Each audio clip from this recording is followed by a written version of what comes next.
Ceux qui ont longtemps cherché une adresse pour s'informer, se former et se divertir l'ont déjà trouvé. C'est BSC TV.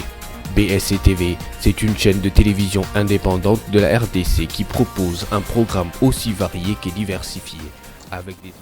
Voilà, très heureux de vous retrouver encore une fois de plus. Bonjour, c'est le coup d'envoi, vous le voyez, coup d'envoi. Déjà ce samedi, on vous donne rendez-vous, on l'avait dit. On est en train de peaufiner les choses pour vous, on est en train de mettre des choses en place pour que vous soyez réellement servis en termes de sport. Et pas n'importe quel sport, on parle de ce sport et développement. On va essayer d'amener les niveaux, d'amener la réflexion un peu plus poussée en termes d'organisation, parce que je l'ai toujours dit, aujourd'hui, le sport n'est plus qu'un jeu. Hein, ce n'est plus un jeu, ce n'est plus de ce que disait Pierre de Coubertin, l'essentiel c'est de participer. Non, aujourd'hui le sport a la capacité d'une rentabilité énorme et il faut maximiser ce potentiel quand on l'a, comme en République démocratique du Congo. Bonjour à vous encore une fois de plus sur le coup d'envoi. Aujourd'hui, je serai en face de vous, hein, entre Bissonabino, et je vous promets, je vous avais dit lors de la dernière émission qu'on mettra en place un système qui vous permettra d'interagir directement avec nous par vos messages WhatsApp, par vos appels, pour que ensemble nous puissions critiquer, mais aussi construire le sport congolais, parce que c'est bien de ça qu'il s'agit. Construire, mettre en place les garde-fous, mettre en place le système, aider les gouvernants à connaître, à savoir qu'est-ce qui se passe réellement, les aider à lever un peu pour qu'ils comprennent un peu qu'est-ce qui se passe ailleurs. Moi, je l'ai toujours dit, on ne va pas inventer la roue en termes de sport. Je l'ai toujours dit aussi, si le Congo a échoué en termes de sport depuis tous ces temps, c'est juste parce qu'on est resté dans le terrain sans sortir de terrain. Je m'explique. Aujourd'hui, le Obal et Nabiso Tikalara Yakubeta, le basket, Yakubeta car on a terrain, handball, volleyball, tout ce qu'il y a comme sport n'est resté qu'un jeu. Mais tout autour du sport, il y a toute une économie qu'il faut bâtir, il y a tout un système qu'il faut bâtir. Je l'ai dit, l'Afrique du Sud a réussi à le faire et le Maroc a réussi à le faire. Ils se sont inspirés des autres, ils ont appliqué les modèles qui ont réussi chez les autres. Et voilà le résultat aujourd'hui. Le Maroc n'a plus gagné la Coupe d'Afrique, ça fait un bel lurette. Mais le Maroc aujourd'hui, c'est number one. Ne nous étonnons pas si on voit le Maroc organiser la Coupe du Monde qui vient. Parce qu'aujourd'hui, en termes d'infrastructure, c'est le monde entier. Si vous regardez pratiquement le centre coureur en Pova de Marocains, c'est-à-dire de la Fédération royale marocaine de football, et même Clairefontaine au niveau de la France ne résiste pas. Pourquoi? Parce qu'ils ont compris que tout ne se résume pas dans la gagne, tout ne se résume pas en ce qui concerne les trophées. C'est bien beau, c'est pour ça même qu'on fait le sport, c'est ça même la beauté de ce jeu. Mais aujourd'hui, tout se résume dans le contour du sport, c'est-à-dire le management, c'est-à-dire la billetterie, l'image des marques, les sponsoring, le partenaire. Voilà, il faut de la justesse, il faut du sérieux pour que le sport puisse un peu décoller. Et c'est de ça qu'il s'agit dans cette émission, coup d'envoi. On aura chaque samedi à partir de midi. On parlera sport dans tous ses volets. On va commencer déjà avec le football. On parlera de 3 thèmes aujourd'hui. On parlera du football, on parle du karaté, on parlera aussi du basketball, parce que je vous ai promis, durant ce mois d'août qui va commencer, même ces des numéros qu'on a fait au niveau du mois de juillet, on ne parlera essentiellement que de basket, parce que, on le rappelle, quand les Léopards Football devaient se qualifier pour le Qatar 2022, c'était tous les pays qui étaient en alerte, c'était le ministère des Sports qui s'est transformé en ministère de football. Mais aujourd'hui, j'aimerais que le ministère se transforme en ministère de basketball, parce que ce jeune-là prépare la qualification à la Coupe du Monde. C'est la qualification à la Coupe du Monde, c'est pas n'importe quoi. Donc aujourd'hui, on est appelés, nous, qui vivons dans le monde du sport, ça veut dire que ce soit les journalistes, les entrepreneurs sportifs, tous ceux qui vivent dans le monde sportif doivent pousser, doivent donner du baume au cœur à ce jeune au niveau de basketball pour qu'on y arrive finalement, parce que c'est une qualification qui doit arriver et il ne nous reste que 2 fenêtres. On en parlera en dernière position en ce qui concerne ce magazine coup d'envoi. Et déjà, Bon samedi à vous tous qui nous suivez de partout, à travers la ville de Kinshasa. Je vois à partir de la commune de la Ntsele, à Kinkole, à Bibois, je descends à la commune de Limité. Merci à vous d'être là. On va déjà prendre le premier numéro, plutôt le premier élément en ce qui concerne le football. Vous le savez, Jean-Florent Ibenge, doublement champion au niveau du Maroc, après avoir remporté la Coupe de la Confédération avec la Renaissance sportive de Berkane. Jean-Florent Ibenge,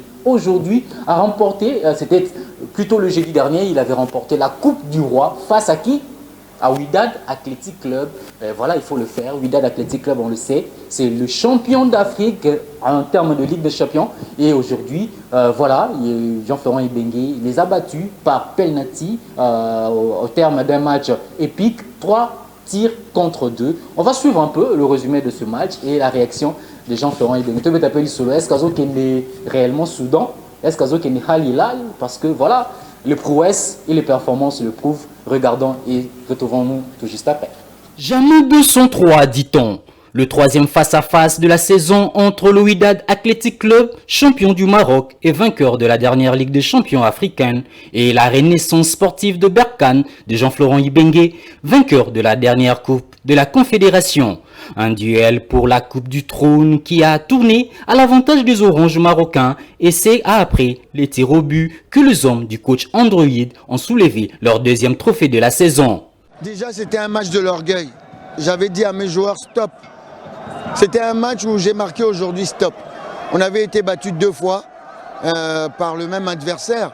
Sinon, ça allait être une habitude qu'ils nous battent à chaque fois. Donc c'était un match, il fallait se révolter. Donc aujourd'hui, c'est nous qui avons joué un peu plus dans notre camp pour leur proposer des attaques placées et nous les contrer un peu plus. Une habitude qui commence à s'installer dans le parcours de Jean-Florent Ibenge, qui marque encore une fois de son empreinte indélébile dans un club africain. Annoncé partant pour le Soudan chez Al Hilal, mais s'interroge-t-on, quelle suite pour Jean-Florent Ibenge Ikwangé? On parle beaucoup, mais bon, à chaque jour suffit sa peine. Aujourd'hui, on est content, on est heureux. On va pouvoir aller en vacances. Et puis après, on va préparer un petit peu le recrutement pour la RSB et puis on verra la suite. Chaque jour suffit sa peine, comme le dit Jean-Florent Ibenge Ikwangé, le coach Android. Voilà, ça devient pratiquement génétique chez lui, toucher le plafond au niveau de là où il est en train de s'exporter. On l'a vu chez Vec Club jouer la Ligue des Champions, la finale en 2014. On l'a vu en 2018 échouer de nouveau en Coupe de la Confédération avec Vec Club, mais il a gagné plutôt avec Renaissance Berkane. Il a aussi gagné la Coupe du Trône. Voilà la destination de Jean-Florent Ibenge. Est-ce qu'il ira chez Al Hilal du Soudan? On le sait, ce club soudanais joue pratiquement toutes les années la Ligue des Champions. Toutes les années, ils sont présents en Ligue des Champions parce qu'ils sont pratiquement à chaque fois champions au niveau du Soudan. Mais est-ce que Jean-Florent Ibenge va se diriger au niveau du Soudan? Rien n'est officiel encore. Vous l'avez écouté après ce match face à Renaissance Berkane, plutôt avec Renaissance Berkane face à Wydad Athletic Club. Il a bien dit: cela reste à voir, on va aller en vacances, on va se reposer et on verra parce qu'on le sait. Beaucoup l'avaient déjà donné partant, mais cette victoire peut peut-être changer la donne. Hein. Qui sait? Cette victoire peut changer la donne pour lui et puis voilà, il va continuer avec Berkane parce que en se qualifiant plutôt en jouant à la finale du Trône face à Wydad Athletic Club, il fallait le faire et il a fait. Est-ce que Jean-Florent Ibenge doit continuer cette aventure au niveau du Maroc? Est-ce que le choix d'aller au niveau de Al Hilal reste un bon choix? Moi, je me dis simplement qu'aujourd'hui, ce n'est pas évident avec ce qui se passe au niveau du Soudan, mais parce qu'on le sait, Al Hilal a ses infrastructures, mais en termes de développement de football, je le vois mieux rester au Maroc, je le vois mieux évoluer au niveau du Maroc parce que là, les infrastructures, le football est assez professionnel, hein, ça il faut se le dire, c'est assez professionnel en termes d'infrastructure, en termes de tout ce qui suit et on le dit, aujourd'hui au Maroc, quand on joue au football, on a un barème salarial. qu'importe le club dans lequel on appartient, on a un barème salarial, c'est-à-dire ceux qui jouent la Botola Premier League, c'est-à-dire la Ligue 1 en équivalence chez nous ici, et ceux qui jouent la Botola Ligue 2, c'est-à-dire la Ligue 1 et la Ligue 2 ont un statut soit de professionnels, soit de semi-professionnels. C'est quelque chose de faisable au Congo et aujourd'hui, je pense que nous devons nous atteler à faire cela parce qu'on le sait, la Fédération congolaise de football a besoin de réformes. On a besoin de réformes. C'est très, très, très important. On a besoin de réformes. On se souvient, la CAF, plutôt la FIFA, avait publié un communiqué pour que au 5 août prochain, je rappelle, le 5 août prochain, qu'il y ait l'assemblée statutaire au niveau de la FECOFA pour que ces textes qui ont été amendés, texte inspecteur Yakaf, au niveau de la FECOFA, moi, je suis finance. Azo contrôler la finance ya FECOFA. Torzon ali kamba finance ba FECOFA parce que boye bibino moko ce qui s'est passé entre Donatien Chimanga et Constant Marie, c'est là qui dit celui-là est un incompétent, l'autre qui dit celui-là est un voleur. C'est pas moi qui le dis, c'est Donatien Chimanga qui le dit. Abibotu Nembo à Covid-19. Donc voilà pourquoi on se dit aujourd'hui on a besoin de réformes et des gens compétents. Pas que compétents, mais des gens qui ont une vision d'émancipation, pas des gens qui veulent tout de suite gagner. À quoi ça sert de gagner quand on n'est pas structuré? À quoi ça sert d'aller en Coupe d'Afrique ou aller au championnat d'Afrique des Nations si on n'est pas structuré? Ce sont les athlètes qui font le jeu. Et ce sont les athlètes qui méritent la plus grande attention. Et je pense que le prochain comité qui doit arriver, déjà on attend ce 5 août pour l'Assemblée statutaire, a validé les statuts qui ont été modifiés permettant à tout le monde de pouvoir se présenter au niveau de la FECOFA, valider ces textes et au plus tard, au mois de septembre, avoir les élections. Ça, c'est la circulaire qu'a envoyée la FIFA au niveau de la FECOFA plutôt, parce qu'il faut se le dire, nous, on n'aura pas de comité de normalisation. Ça s'est passé en Cameroun. Ça s'était passé aussi au niveau de la Côte d'Ivoire où, quand il y a conflit, qu'est-ce que fait la FIFA? A du comité Moko Baza à part, au Baza Libanda, il y a fédération à mettre en place pour Bangoba organiser l'élection. Mais pour le cas d'espèce, c'est toujours le comité de Donatien Chimanga qui va continuer à organiser les élections au niveau de la FECOFA. On en a rudement besoin. Moi, j'avais même dit, c'était pas à cette FECOFA d'envoyer ou de publier l'appel d'offres ou l'appel à candidature qui a été publié pour un nouveau sélectionneur. Ce n'était pas à eux. Parce que comment voulez-vous des gens qui ont échoué pendant tout ce temps, des gens qui sont en train de se jeter des colibés, l'un qui dit que l'autre est un incompétent, l'autre qui dit que l'autre est un voleur, mais regardez aujourd'hui l'état dans lequel se trouve le sport congolais, c'est pitoyable. Regardez les infrastructures. On est content avec le contrat signé par le président de la République et la société. Plutôt, quand je dis le président de la République, je vois en ricochet le gouvernement Sama Lukonde signé avec l'entreprise turque de Souma. Souma au niveau de la Turquie, l'entreprise qui a construit les stades Abdoulaye Wade au niveau du Sénégal. C'est cette même entreprise qui a construit Dakar Arena. On espère que ce contrat de Kinshasa Arena ira plus loin. Il nous faut des infrastructures, pas qu'à Kinshasa, à Lubumbashi, à Kisangani, où se joue déjà, la transition est toute trouvée, où se joue déjà le 26e championnat de karaté au niveau de Kisangani, dans la province de la Tchopo. On va suivre cet élément, c'est déjà une transition du football au karaté. Et bien que cette compétition va s'organiser au niveau de la Tchopo à Kisangani, mais dans quelle infrastructure? Quelle infrastructure? Aujourd'hui, il y a beaucoup de sports qui se pratiquent plus à ciel ouvert. Non, le basketball ne se pratique pas à ciel ouvert. Le handball non plus, le judo non plus, le taekwondo non plus, le karaté non plus. Arrêtons de vivre dans l'antiquité. On n'est pas dans l'antiquité. On n'est pas des sous-hommes. On n'est pas un sous-pays. On est capable d'y arriver. Et moi, je le dis aujourd'hui, le sport, c'est un deal. Les accords. Je mets ça en place, vous nous apportez ça. Donc c'est ça un management qu'on veut au niveau de la fédération, au niveau même du sport congolais. Un management visionnaire. Pas des gens qui se réveillent le matin pour aller dans des compétitions et au final, soit on n'est pas qualifié, soit on perd. On va aller au niveau de la Tchopo, suivre cet élément. de karaté. On se retrouve tout juste après. Liga. Après Bukavu qui a accueilli le 25e championnat de karaté, la nouvelle province démembrée de la Chopo accueille depuis le 25 juillet dernier dans la ville de Kisangani le 26e championnat national de karaté qui ira jusqu'au dimanche 31 juillet. 12 sur 15 provinces attendues pour ces championnats sont déjà sur place avec comme objectif final succéder à la province du Sud Kivu championne en médaille en 2021. Pour cette première dans cette province qui existe depuis 2015, les gouvernorats de la Chopo s'est dit flatté, d'où cette audience accordée au président de la FECACO par le gouverneur AI. C'est un honneur pour la ville de Kisangani, pour la province de la Chopo, et surtout j'encourage les athlètes de la Chopo parce qu'il y a ce qu'on appelle les Kamamabele. Il faudrait que nous puissions rafler les plus grand nombre de médailles. Un soutien qui n'a pas laissé de marbre Freddy Lacombo. Notons que la compétition proprement dite débutera ce samedi 30 juillet et ira jusqu'au dimanche 31. Voilà, vous venez de suivre la dernière réunion, l'audience accordée par le gouverneur de la Chopo, M. Freddy Lacombo, qui est président de la Fédération de Karaté-Do du Congo. Je le rappelle, c'est ce samedi, au moment où je vous parle, que la compétition proprement dite a été lancée au niveau de la Chopo.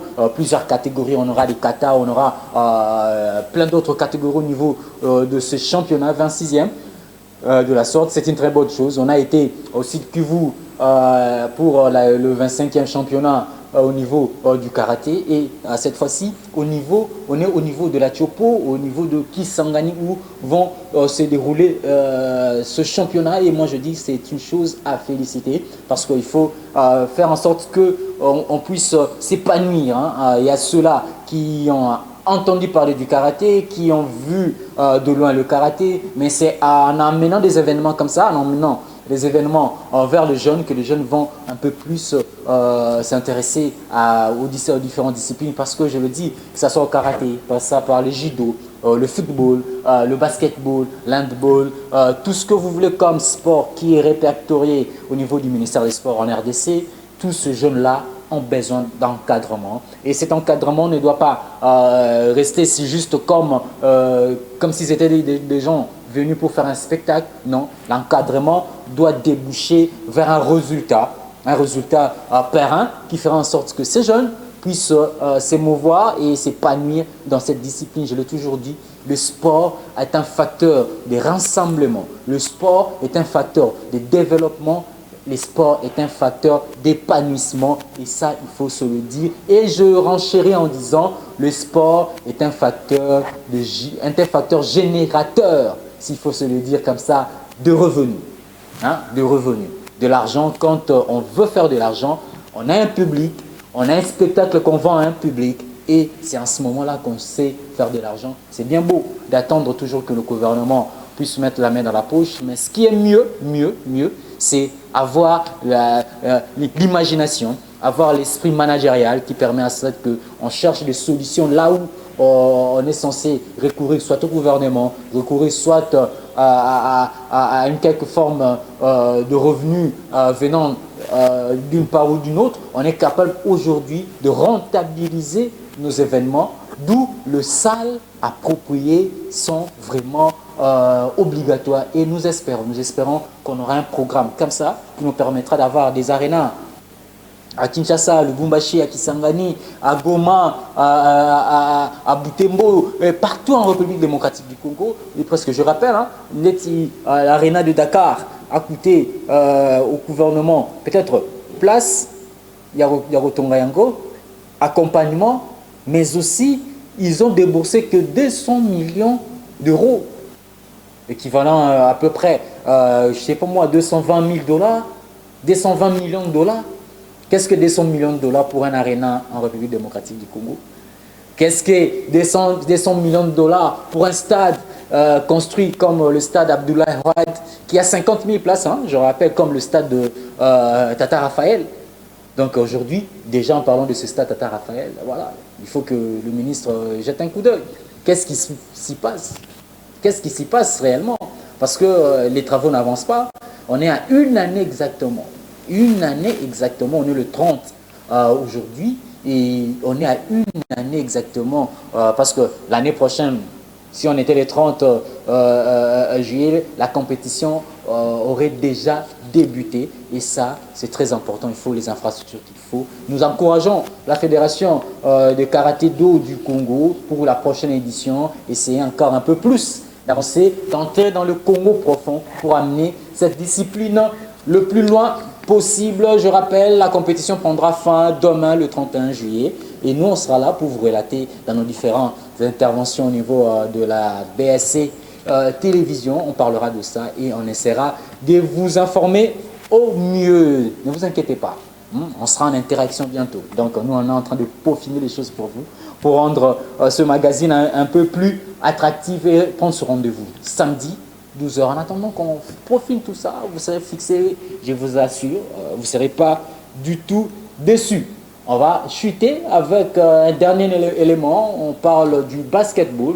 Je l'ai dit, on a commencé ces dossiers la semaine passée. On a parlé avec Monsieur Joe Lolonga, qui est 4e vice-président au niveau de la Fédération de basketball du Congo. La Coupe du Monde arrive, il nous reste 2 fenêtres. La RDC a joué 3 fenêtres. On est toujours en course en ce moment en ce qui concerne les 2 fenêtres qui suivent. La 4e fenêtre va se jouer du 26 août au 28 août. Et la 5e fenêtre va se jouer au mois de février 2023. C'est-à-dire, il reste actuellement 12 nations, c'est-à-dire 6 répartis dans 2 groupes. Et chaque 2 premiers de chaque groupe sera qualifié pour la prochaine Coupe du Monde. Donc, on a 2 poules et les 2 premiers de chaque poule seront qualifiés à l'issue de la dernière fenêtre au mois de février pour la Coupe du Monde qui va se jouer au niveau du Japon et de la Philippine. Donc, je vous dis que la RDC est en bonne posture. On est pratiquement ex-aequo avec la Tunisie, 10 points. La Tunisie est 3e, nous on est 4e par différence de panier. Donc, je vous dis que c'est un événement très important pour la RDC, très important pour le Congo. D'où nous avons fait le déplacement au niveau du Cercle Laïs pour voir un club qui, ça fait une dizaine d'années aujourd'hui, a imprégné sa marque au niveau de la Ligue provinciale de basketball du Congo, mais aussi, plutôt, la Ligue provinciale de basketball de Kinshasa, mais aussi sa marque au niveau national, c'est New Generation. New Generation, un club qui n'existe il y a à peine 10 ans, mais voilà, ce club a fait de prouesse et il nous a même produit un joueur qui joue aujourd'hui à la NBA, c'est Yannick Ntsosa. C'est un produit, un pur produit des New Generation. Nous, on a choisi de descendre au Cercle Laïs pour voir ce club, comment il se prépare, qu'est-ce qu'ils ont comme projet au bout de 10 ans d'existence, qu'est-ce qu'il en est de la suite, est-ce qu'il y aura encore d'autres Yannick Ntsosa qui doivent être formés et mis sur la place publique? Est-ce qu'aujourd'hui, la politique de la jeunesse que la Fédération de basketball du Congo prône est aussi suivie au niveau du club? New Generation veut se faire un exemple. Nous, on a été là avec Orly Kiaz qui a produit ces images. On se retrouve juste après ces images. C'est vrai que je pratique le basketball, ça fait déjà un moment, mais là, quand il y a eu un appel, je suis venu pour m'entraîner ici. Ces disciplines, j'y rêve vraiment. J'ai espoir qu'un jour, on serait comme des Mutombo Dikembe, on serait comme des Jonathan Kuminga. Ils ont les rêves plein leur tête pour faire de leur passion un métier professionnel. Des rêves possibles d'être réalisés grâce à une série de détections qu'a lancé le club de basketball d'élite New Generation. Comme le veut la signification même du nom du club, créer une nouvelle génération reste l'objectif majeur, comme le dit le coach Charlie Bunzangu, chargé de repérage. Là, effectivement, on va commencer avec l'académie New Gen, une académie qui sera vraiment très bien structurée. Notre modèle n'est pas ici au Congo, ça sera un modèle européen. Essayer de faire quelque chose de bien pour amener tout le monde à suivre le pas. Morphologiquement, il y a un certain âge où on peut capter plus facilement les informations et les appliquer qu'à un autre âge. Tu vois, quand on commence déjà à 14 ans, détecté à 14 ans, 15 ans et tout ça. 14 ans, 15 ans et tout ça. C'est un âge où il n'a pas encore trop en tête et il peut s'assimiler à quelque chose. C'est pour moi dans ça qu'on est. Comme pour Yannick Nzosa, ancien du club et actuellement en NBA chez le Wizards de Washington. Un critérium est donc requis. C'est plus simple et facile à savoir. D'abord le respect. Quand on parle de respect, on voit d'abord le respect des temps. Donc ça veut dire que quand tout on est toujours dans la Bible, tout celui qui s'élève tôt a de la chance. Donc ça veut dire que d'abord le respect, les études et avoir vraiment ce qu'on appelle la taille corpulente pour être vraiment un bon basketteur. On base surtout plus sur le respect, dans la ponctualité et le respect. C'est ce qui fait aussi de l'homme. On est parce que quand on a pu avoir Yannick c'était un genre de joueur où quand tu lui parlais quelque chose, où tu lui demandais de faire quelque chose, il exécutait facilement. Une cinquantaine de jeunes seront retenus après ces 2 jours de détection. Tous rêvent d'en faire partie. Bon, moi je m'appelle Christian Tendai. Je suis premièrement très ému pour cette initiative que l'équipe New Gen a pu avoir, de promouvoir la jeunesse congolaise. Vous voyez, de nos jours, en NBA, on a beaucoup de Congolais qui sont là-bas. Donc il y a vraiment du talent ici et ils veulent vraiment promouvoir ce talent qui est caché en nous. Ça fait combien de fois? Ça fait déjà pratiquement 2 ans que je pratique ces disciplines. J'y rêve vraiment. J'ai espoir qu'un jour, on serait comme des Mutombo Dikembe, on serait comme des Jonathan Kuminga. Donc on rêve vraiment d'y aller. On bosse dur pour nous retrouver en NBA un jour. Après 10 années d'existence, le club de la Ligue Pro Bakin vise l'avenir. Et cette première série de repérages servira de base de données pour la suite. Edouard Lokanga, président de New Generation. Alors ce qui se passe, ça fait 10 ans à peu près qu'on est dans le système du basket congolais, que New Generation existe. Donc on s'est rendu compte qu'il y avait beaucoup de jeunes, il y avait beaucoup de talents. D'accord. Donc quand on parle du Congo, on parle souvent des ressources, etc., que ce soit des ressources minières, mais on a l'une des ressources qui est la jeunesse congolaise. Ce qui se passe, c'est qu'on a vraiment voulu surfer sur la vague parce que nous avons l'un de nos jeunes enfants qui a réussi, qui a pu signer en fait un contrat NBA. Et on s'est rendu compte qu'en une dizaine d'années, on avait peut-être une quinzaine de jeunes qui avaient eu l'opportunité justement de devenir professionnels ou obtenir des bourses d'études à l'étranger. On s'est dit qu'il fallait faire un événement un peu plus gros pour élargir le champ d'action et pour donner l'opportunité à plus d'enfants d'évoluer dans le domaine du basket. Donc le but est là, hein. Donc là c'est la première journée. Donc là on va dire que c'est la journée de recrutement et l'Académie New Gen considère qu'elle est déjà lancée. Donc là c'est le lancement et on va commencer d'ici début septembre. Qu'on entraîne au basketball ici au Congo, on leur apprend seulement le basket. Aujourd'hui nous avons la chance de connaître de loin le monde professionnel parce que nous avons justement des jeunes à nous qui sont des professionnels et ils ne sont pas devenus tout de suite. C'est-à-dire qu'en partant de New Generation, souvent ils sont intégrés des écoles de basket, donc c'est des écoles de sport, études, et on sait combien le monde du sport est exigeant. Donc il n'y a pas seulement l'aspect sportif, le basketball, il y a aussi un aspect, on va dire, formation de manière générale et éducation. Étant le 2e pays en termes du nombre d'athlètes qui se retrouvent en NBA, la RDC doit préparer la relève. Un exemple à suivre pour d'autres, mais surtout au sein de la Fédération de basketball du Congo. Voilà, on vient de suivre, c'est les clubs New Generation. On se souvient, lorsqu'on avait Jolo Lunga sur ce plateau, il nous avait parlé de la formation, on avait parlé de la formation. Plus ils sont pris jeunes, plus ils sont mieux entretenus, mieux encadrés et ils sont meilleurs. Voilà, parce qu'on a la capacité de les inculquer les vraies valeurs. Parce que les sports, au-delà de la gagne, je le dis en début de ce magazine, au-delà de la gagne, les sports est un vecteur non seulement d'unification, de cohésion et d'éducation aussi. Quand on a pratiquement raté l'éducation au niveau de sa famille, on l'a raté à l'école, ça arrive bien souvent aussi, mais le sport est capable de réinsérer, voilà, la réinsertion, comme on dit, le jeune au niveau social, parce que quand on encadre un jeune, on l'éduque aussi. Et voilà, l'idée, elle est bonne. Ils ont suivi le message de la FEBACO parce que c'est ça ce qu'il faut faire, hein. Que ce soit en termes de football, que ce soit en termes de basket. Les fédérations internationales aident les fédérations au niveau national qui, eux, doivent aider aussi le club à s'émanciper et à aider le jeune à avoir des académies. Hein, parce que la FIFA, je le rappelle, à titre de rappel, la FIFA avait instauré qu'il y a un financement, un fonds pour le jeune talent, il y a un fonds pour les dames. Voilà comment on fait la promotion pratiquement du football féminin et le football de jeunes. C'est du pareil au même au niveau du basket. Aujourd'hui, les clubs sont appelés, eux aussi, à créer des pépinières, parce qu'on l'a suivi lors de ce reportage, on l'a rappelé que la RDC est un vivier, parce qu'aujourd'hui, après les Nigeria, c'est pratiquement la RDC qui est le plus grand exportateur en termes de talent au niveau de la NBA.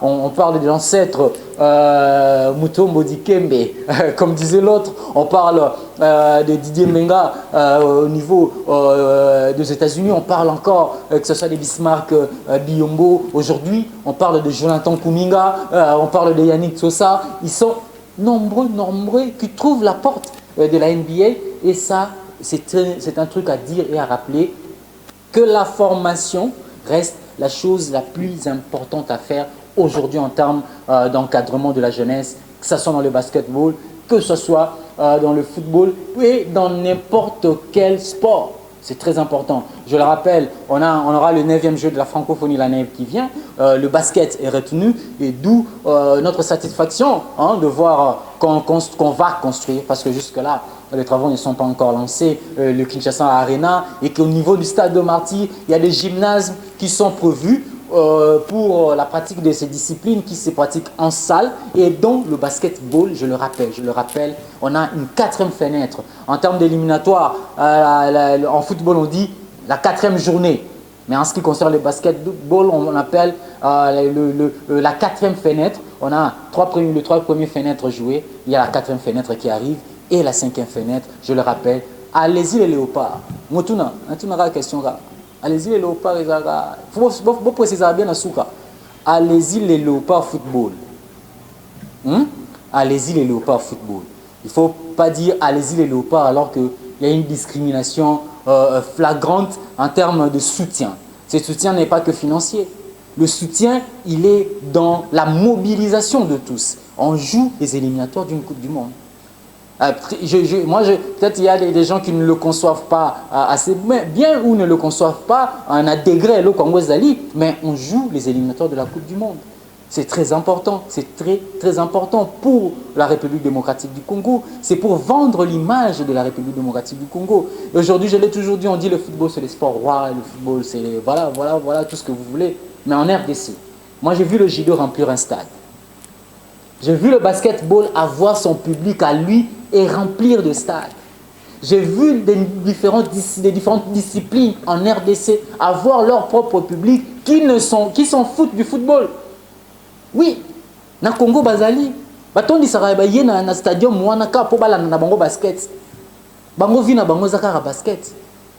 Ces gens-là, on leur doit aussi du respect. Qu'est-ce que j'attends par le respect? C'est-à-dire mettre des moyens pour permettre à la discipline qu'eux aiment aussi et se retrouver au niveau de la Coupe du Monde. Ils sont aussi autant congolais que ceux qui s'intéressent au football.